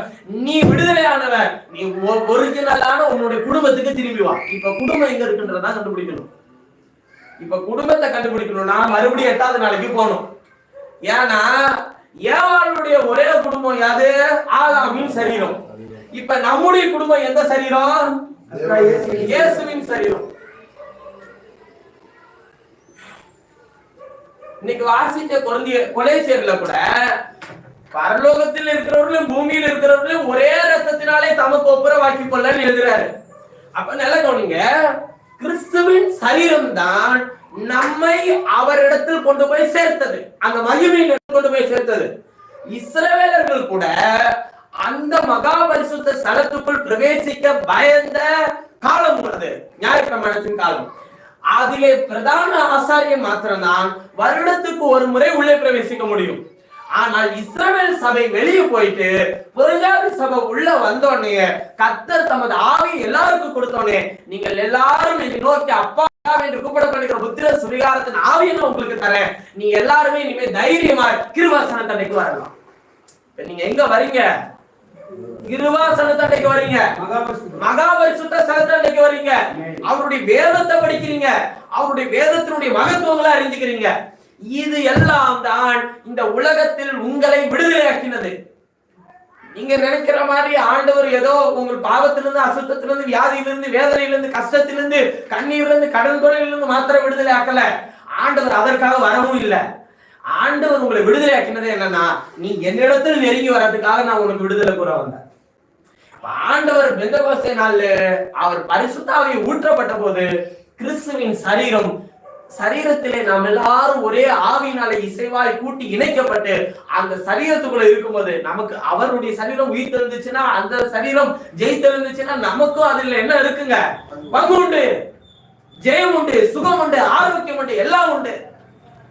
தனித்தனியா வந்து ஒவ்வொரு வாரம், ஒவ்வொரு மாசம், ஒவ்வொரு ஆராதனைல உனக்கு இதுல இருந்து விடுதலை, உனக்கு அதுல இருந்து விடுதலைன்னு நான் சொல்லணும்னு அவசியம் இல்லை. ஏனென்றால் கர்த்தர் உங்களுக்கு எல்லா விடுதலையும் கூறிட்டாரு. உங்களுடைய வேலை விடுதலை கூறினதுக்கு அப்புறம் நீங்க எங்க போகணுங்க? கிறிஸ்துவின் சரீரத்துக்குள்ள இருக்கணும். இதுக்குள்ள இருக்கிற வரையிலும் நம்மளுடைய இந்த உலகம் ஒரு நாள் ஜெயம் கொள்ளாது. நாம் உலகத்தை ஜெயம் கொள்கிறவர்களா இருப்போம். அது பலவீனமா இருக்கட்டும், அது வியாதியா இருக்கட்டும், அல்லது என்ன பிரச்சனைனாலும் இருக்கட்டும், உலகம் ஜெயம் கொள்ளாதபடிக்கு தேவன் நம்மை அதிலிருந்து ஜெயித்து வெளியே வர வைக்க அவருக்கு வல்லமை உண்டு. அதுதான் ஆண்டவர் நமக்கு கொடுத்திருக்கிற மேன்மையை. உனக்காக நான் எல்லாத்தையும் சம்பாதிச்சு நீ உள்ள வான்னு சொன்னா, நாம இன்னும் எங்க நிக்கிறோங்க? அப்பா அப்பான்னு கூப்பிட்டுக்கிட்டு வெளியே நிக்கிறோம். ஒரு பிள்ளை வந்து உங்கள்கிட்ட வந்து காலையில கேட்கறான். என்ன கேட்கறான்னா, எனக்கு சாப்பாடு வேணும்னு கேட்கறான். உடனே நீங்க என்ன சொல்லுவீங்க? சரி, உனக்காக சமைச்சு வச்சிருக்கிறேன், நீ எடுத்துட்டு சாப்பிடுன்னு சொல்லுவீங்க. மதியானம் வந்து என்ன கேட்கறான்? சாப்பாடு வேணும்னு கேட்கறான். நீங்க அப்ப சொல்றீங்க, இங்க பாரு, உனக்காக நான் ஆயத்தம் பண்ணி வச்சுட்டேன், நீ என்ன பண்ணு, எடுத்து சாப்பிடு, கேட்கணும்னு அவசியம் இல்லை, இது உனக்கானது எடுத்துக்கன்ற. 3வது முறையும் ராத்திரி சாப்பாடு வேணும், பசிக்குது போடுங்கன்னா அது வேற விஷயம். ஆனா எனக்கு இந்த மாதிரி சாப்பாடு கிடைக்குமா அப்படின்ற மாதிரி அழுதுட்டு இருக்கிறான்னு வச்சுக்கோங்களேன். ஏதாச்சும் சாப்பாடு இருந்தா கொடுங்களேன் அப்படின்னு சொல்லி கேட்கறான்னு வச்சுக்கோங்களேன், என்ன சொல்லுவீங்க நீங்க?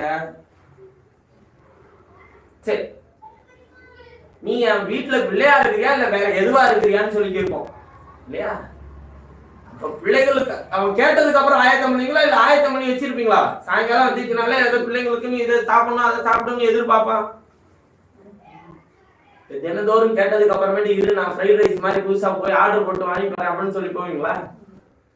இப்போ பொல்லாதவர்களாகி நாமே நம்முடைய பிள்ளைகளுக்கு என்ன வேண்டும் என்பதை முந்தி அறிந்து ஆயத்தம் பண்ணி வைத்து அதை நாம் கொடுக்கிறோமே, நம்முடைய பரம தகப்பன் நம்முடைய தேவையை முன்னதாகவே அறிந்து அவர் எல்லாவற்றையும் உலக தோற்றத்தை உண்டாக்கும் போதே அவர் எல்லாவற்றையும் முன்னதாகவே உங்களுக்கும் எனக்கும் என்ன பண்ணி வச்சுட்டாருங்க, ஆயத்தம் பண்ணி வச்சுட்டாரு. நமக்கு பிரச்சனை என்ன தெரியுமா? இந்த சரீரத்துல இருந்தா மட்டும்தான் ஆயத்தமான வழியில நம்மளை நடத்த முடியும். அவர் நடத்துறத நம்மளுடைய கண்கள் காணும். இந்த சரீரத்தை விட்டு வெளியே வரும்போது நமக்கு அந்த அவர் நடத்துறாரா இல்லையான்ற அந்த ஒரு குழப்பமும் பயமும் தான் சில நேரத்தில் கர்த்தர் நம்மோடு கூட இருக்கிறாரா இல்லையாங்கிற ஒரு ஒரு கேள்வியே இருப்பது. அது அவிசுவாசத்தை உண்டாக்கும், அந்த அவிசுவாசம் பயத்தை உண்டாக்கும், அந்த பயம் ஒரு குழப்பத்தை உண்டாக்கும், அந்த குழப்பம் நம்மளை கர்த்தரை விட்டு பிரிச்சிடும். நான் மீண்டும் சொல்றேன், நீங்கள் கிறிஸ்துவின் சரீரமாகிய சபையில இணைக்கப்பட்டிருப்பீர்களானால், பிறந்திருப்பீர்களானால், தேவன் உங்களை அவைகளாக வைத்திருப்பாரானால், தம்முடைய ஆவி உங்களுக்கு தந்து, தம்முடைய வசனத்தின் ஆவினா என்னங்க, தம்முடைய வசனத்தை உங்களுக்குள்ள வச்சு உங்களை தினந்தோறும் நடத்த எதுக்குமே பயப்பட தேவையில்லை. ஏனென்றால் உங்களுக்கு இருக்கிற இப்பொழுது இருக்கிற பயங்கள், இப்பொழுது இருக்கிற கண்ணீர், இப்பொழுது இருக்கிற பலவீனம், இப்பொழுது இருக்கிற நெருக்கடி, இப்பொழுது இருக்கிற உபத்திரம், இப்பொழுது இருக்கிற பிரச்சனை, இது எல்லாவற்றுக்கும் தேவன் உலக தோற்றத்துக்கு முன்னதாக எதை ஆயத்தம் பண்ணி வச்சுட்டாருங்க, வழி ஆயத்தம் பண்ணி வச்சிருக்கிறார். அதை கர்த்தர் தம்முடைய பிள்ளைகளுக்கு என்று திறந்து தர வல்லவராக இருக்கிறார். அது என்ன பிரதர், நமக்குன்னு மாத்திரம் வழி, அப்ப மற்றவங்களுக்கு எல்லாம் கிடைக்காத பிரதர்? செங்கடல்ல இஸ்ரவேலர்கள் நடந்து போனாங்களா? எகிப்தியனும் பார்வோனும் அவன் சேனையும் உள்ள வந்துச்சா இல்லையா? வந்துச்சு. அதே செங்கடல்ல இருந்த வழி எகிப்தில இருக்கிறவர்களுக்கு இருளாகவும் இஸ்ரவேலர்களுக்கு வெளிச்சமாகவும் இருந்துச்சு. பார்வோனும் அவன் சேனையும் எகிப்திலே சிவந்த சமுத்திரத்திலே அழிந்து போனார்கள். ஆனால் இஸ்ரவேலர்கள் அதன் வழியாய் கடந்து போனார்கள். தேவன் தம்முடைய பிள்ளைகளை அதிசயமான அற்புதமான பாதையில் கடந்து போக செய்கிறவராக இருக்கிறார். இந்த உலகத்தினுடைய எல்லா மனுஷராலும் இதை தாண்டி போக முடியாதுன்னு நினைக்கிற விஷயத்தில் தேவன் தம்முடைய பிள்ளைகளை கடந்து போக வைப்பார். ஏனென்றால் உங்களோடும் என்னோடும் இருக்கிறவர் இவ்வுலகத்தையும் அதனுடைய அண்ட சராசரங்களை தம்முடைய வாய் வார்த்தையினால் சிருஷ்டித்தவர். ஆனால் எகிப்தில் இருக்கிறவர்கள், உலகத்தில் இருக்கிறவர்களுக்கு இந்த பாதை என்ன பண்ணாதுங்க, புரியாது, அவர்களால் விளங்கிக் கொள்ளவும் முடியாது. தேவன் நமக்கு ஆயத்தம் பண்ணின பாதையிலே நீங்கள் நடவுங்கள். ஏனென்றால் உங்களையும் என்னையும் வைத்திருக்கிற அற்புதமான இடம் எதுன்னு கேட்டா, அது விடுதலை கொடுத்த பரிசுத்த ஆவியானவர் தம்முடைய வார்த்தையை உங்களுக்குள் வைத்து விடுதலை தந்து உங்களை வழி நடத்துகிற அற்புதமான ஒரு நாள் இது. இந்த விடுதலை கூறப்பட்ட இந்த நாளிலும் நம்ம குடும்பத்துக்கு திரும்பி போல அப்படின்னு கேட்டா, இன்னும் நம்முடைய காணியாட்சியை, நம்முடைய சுதந்திர வேதத்தை பெற்றுக்கொள்ள நம்ம போல அப்படின்னா, நம்ம இன்னும் அடிமைத்தனத்துல உட்கார்ந்துட்டு இருப்போம் அப்படின்னா, எப்ப நமக்கு விடுதலை கிடைக்கும்? இப்ப காணியாட்சிக்கு போகணும்ல, உங்க சுதந்திர வேதத்துக்கு போகணும்ல. கர்த்தர் உங்களுக்கு சுதந்திரம் கொடுத்தது என்ன? அவருடைய சரீரம். கர்த்தர் உங்களுக்கு சுதந்திரமாய் கொடுத்தது என்ன? அவருடைய வார்த்தை. கர்த்தர் உங்களுக்கு சுதந்திரமாய் கொடுத்தது என்ன? அவருடைய வசனத்தினுடைய நல்ல ஆலோசனை, வெளிச்சம். இந்த சுதந்திரத்தை பெற்றுக்கொண்டவர்களாய் நாம் பயணம் செய்யறதை விட்டுவிட்டு இன்னும் நம்ம அடிமைத்தனத்தில் உட்காந்து நமக்கான விஷயத்தை, எதிர்காலத்தை யாராகிலும் கணித்து சொல்வார்களா என்று சொல்லி நீங்க எதிர்பார்த்துட்டு இருந்தீங்கன்னா, நாம இன்னும் விடுதலையே ஆகவே இல்லை. அதனாலதான் அவர் சொல்றாரு, குமாரன் விடுதலை ஆக்கினால் மெய்யாவே நீங்கள் என்ன ஆவீர்கள்? விடுதலை ஆவீர்கள். எதுல விடுதலை ஆக்குறாரு அவரு? எதுக்காக வந்தாரு? சும்மா உங்களுடைய பாவத்தை சாபத்தை நீக்கிட்டு கொண்டு வந்தாரா? அவர் நேரம் உங்களை இழுத்து கொண்டு வந்து நீ என்னோட பேசுவா. கர்த்தருக்கு சித்தமானால் இந்த யூபிலி வருஷத்துக்கு பிறகு நான் இன்னொரு விஷயத்தை பேசணும். அது எல்லாம் முடிச்ச பிறகு அந்த உடன்படிக்கை பெட்டியின் மேல இருந்த 2 கேருபீன்களை, கிருபாசன தண்டையை குறித்து நான் உங்களோடு கூட பேசுறேன். அதெல்லாம் புது வருஷத்துல கூட நம்ம பேசுவோம். கிருபாசன தண்டையில போய் யாருமே நின்னு பேச முடியாதுங்க. மகா பரிசுத்த ஸ்தலத்திலே மகா பிரதான ஆசாரியர் மாத்திரம் தான் வருஷத்துக்கு ஒரு முறை போய் நின்னு பேசணுமா. அப்ப பேசிட்டு இருக்கும்போது இவன் ரத்தத்தை என்ன பண்ணிட்டே இருக்கணுங்க, தெளிச்சுட்டே பேசணும். தெளிக்காம பேசணும்னா இவன் செத்து போயிருவான். தெளிச்சுட்டே பேசணும். உங்களுக்காக நித்திய பிரதான ஆசாரியராய் கிறிஸ்து உள்ளே போயிட்டு நீ எல்லாரும் ஆத்தும நங்குரத்தை நான் மகா பரிசுத்த ஸ்தலத்துல போட்டிருக்க, நீ எல்லாரும் உள்ளவா, கிருபை பெற்றவர்கள்லாம் உள்ளவான்றாரு.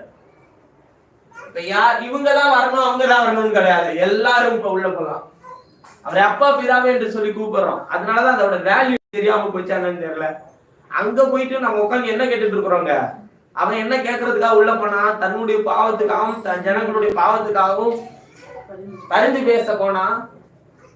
அதன் பிறகு கர்த்தர் எப்படி இனிமேல் இஸ்ரவேலை நடத்த வேண்டும் என்று விரும்புகிறாரோ அதை கேட்க போனா. எங்க இருந்து பேசினாருங்க கர்த்தர்?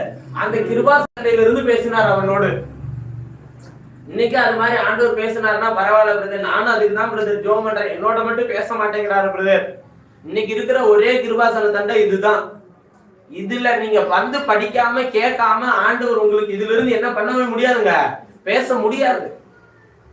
அப்ப சபை கூடும் பரிசுத்த நாள் எது? 8வது நாள். சபை கூடும் பரிசுத்த நாள் என்று சொல்வது கிறிஸ்துவின் சரீரம். கிறிஸ்துவின் சரீரம் கூட்டப்பட்டது, உயிர்த்தெழப்பட்டதும் வாரத்தின் 1ஆம் நாள். இப்ப நாம இருக்கிற புறஜாதி சபையும் 7வது சபையின் காலம். 7வது சபையின் காலம் முடிஞ்ச உடனே யார் வந்துருவாருங்க? கிறிஸ்து வந்துருவார். அப்ப அது திரும்பவும் 1ஆம் நாள் தான். 7வது சபையின் காலத்தோட சபை காலம் முடிஞ்சு போச்சு. அதுக்கப்புறம் சபை காலம் கிடையாது. முடிஞ்சிருச்சுங்க, ரட்சிப்பு முடிஞ்சிருச்சு. கிறிஸ்து வந்துட்டாருன்னா நம்மளே எடுத்துட்டு போயிட்டே இருப்பார். அப்ப கிறிஸ்து 1ஆம் நாள் அவருடைய சரீரம் கூட்டப்பட்டு எழுப்பப்பட்டது. கிறிஸ்துவின் சரீரமாகிய சபையும் சீக்கிரமாய் கூட்டப்பட்டு எழுப்பப்படும். அந்த நாள் தான் அது பரிபூர்ணமான விடுதலை நாள். அந்த நாள் தான் நாம் நம்முடைய சொந்த குடும்பமாகி கிறிஸ்துவின் சரீரத்துக்குள்ளே நாம் பிரவேசிக்க போகிற நாள்.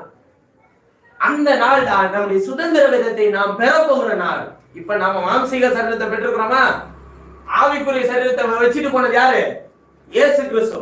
நாம் அவர் வரும்போது அவர் இருக்கும் வண்ணமாகவே நாம் அவரை தரிசிப்பதனால் அவருக்கு ஒப்பாக இருப்போம். 1 யோவான்ல வாசிக்கிறோம். கொரிந்தியர்களே 15வது அதிகாரம் 1 கொரிந்தியர் 15ல பக்தனாகிய பவுல் சொல்லுகிறார், நாம் எல்லாரும் ஒரு நிமிஷத்துல என்ன ஆக்கப்படுவோன்றாரு? மறு ரூபமாக்கப்படும். யாரை போல?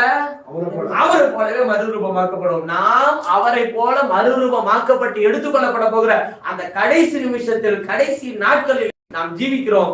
7ஆம் சபையினுடைய காலமாகிய அந்த லவோதிக்கா சபையின் காலம் முடிவடைஞ்ச உடனே கிறிஸ்து வந்து தம்முடைய சபையை மீட்டுக்கொண்டு விடுதலையோடு கூட நாம் அவரோடு கூட நித்தியமாய் வாழ போகிறோம். அந்த அற்புதமான நாளுக்காக காத்திருப்போம். இந்த உலகத்தினுடைய எல்லா விடுதலையிலும் கர்த்தர் உங்களுக்காக ஒரு ஆயத்தம் பண்ணின ஒரு விஷயம் இருக்குன்னா அது அவருடைய சரீரம் தான். இப்ப இந்த சரீரத்திலே கர்த்தர் உங்களை வச்சிருக்கிறாருன்னா நீங்க விடுதலைக்காக போய் போராட தேவையில்ல. விடுதலை உங்களுக்கானது. எல்லாவற்றிலும் கர்த்தர் விடுதலை தரவர் வல்லவராய் இருக்கிறார். வயலின் பலனை நீங்கள் புசிப்பீர்கள் சொல்லி சொல்றாரு. தானாய் விளைந்த வயலின் பலனை புசிப்பீர்கள். தேவன் உங்களுக்கு வைத்திருக்கிறதான வசனத்தின் வெளிச்சத்தினாலே இந்த உலகத்தினுடைய எல்லா தீங்கும் ஜெயம் எடுத்தவர்களாய் வார்த்தையினால் நன்மையை புசிப்பீர்கள். அவருடைய வாக்குத்தத்தங்களை புசிப்பீர்கள். அவருடைய கிருபையை பெற்றுக் கொண்டவர்களாய் இந்த உலகத்தில் கர்த்தர் உங்களை சுகித்திருக்க செய்வோம். தம்முடைய நாமத்தை தந்து மறுமையிலே எடுத்துக்கொள்ளப்படும். அவர் சீக்கிரமாய் வருகிறார். நாம் அவரை சந்திக்க அவருடைய மத்திய ஆகாயத்தில் மறுரூபமாகி அவரை பார்க்க நாம் சீக்கிரமாய் செல்வோம் என்று சொல்லி என் வார்த்தை நிறைவு செய்கிறேன். நாம் யாவரும் ஜெப செய்கிறவர்களை போடி. யூபிலி வருஷம் அது ஒரு விடுதலின் வருஷம். அது புறஜாதி சபைக்கு திரும்பவும் கர்த்தரிடத்தில் சேருகிறதற்கான நாளாயிருந்தது. பெந்தெகோஸ்தே நாளிலே இப்பொழுது சபை எங்க இருக்கிறது என்றால் உலகத்தின் பாரம்பரியத்திலும் அடிமைத்தனத்திலும் சிக்கி கொண்டிருக்கிறது. பாரம்பரியங்கள் சபைக்குள்ளே எவ்வளவாய் பெருகிறது. ஆனால் கிறிஸ்து சரீரமாகிய சபை, ஆண்டவர் சொல்கிறார், நான் என் சபையை கட்டுவேன் என்று சொல்கிறார். அப்படிப்பட்ட சபைக்கு தேவன் விடுதலை கூறியிருக்கிறார். அது எதுவும் அடிமைப்படுத்த முடியாது. உலகமோ பாபிலோனிய பாரம்பரியமோ எதுவும் அடிமைப்படுத்த முடியாது. அந்த பாரம்பரியத்திலிருந்தும் உலகத்திலிருந்தும் விடுதலையாக்கப்பட்டவர்களாய், கிருபை பெற்றுக் கொண்டவர்களாய், நன்மையை சுதந்திரிக்கிறவர்களாய் அவர் நம்மை வழிநடத்தும்படி அவருடைய கரத்தை நம்மை தாழ்த்தி ஒப்புக் கொடுத்து நாம் தெரிவிப்போம்.